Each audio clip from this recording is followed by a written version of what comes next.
Reflection of light आहे. जेवढं ज्या अँगलला लाईट पडला आहे त्याच्या अपोजिट तेवढ्याच इक्वलनं अपोजिटमध्ये असतो. अँगल ऑफ इन्सिडन्स जो आहे ते अँगल ऑफ रिफ्लेक्शन. हे काय आहे? Reflection, internal reflection. Internal reflection म्हणतात मधल्यामध्ये तुझ्या लिमिटमध्ये काय केलं असतं इंटरनल रिफ्लेक्शन. हे काय रिफ्लेक्शन अँगल ऑफ इन्सिडन्स. ज्या अँगलनं पडला आहे त्याच्या एकदम अपोजिट मध्ये तेवढ्याच अँगलमध्ये रिफ्लेक्शन आहे. 90 डिग्रीला का होणार?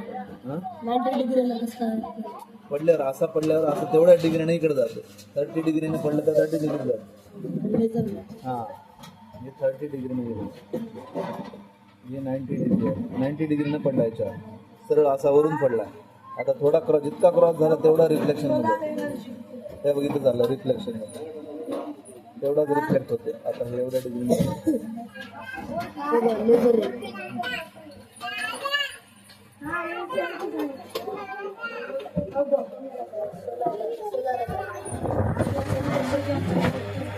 Magnetic effect of current.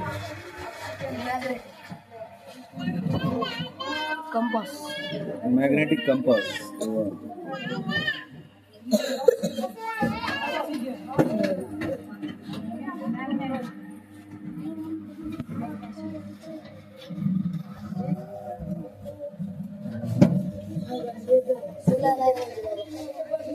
पडती आलं तर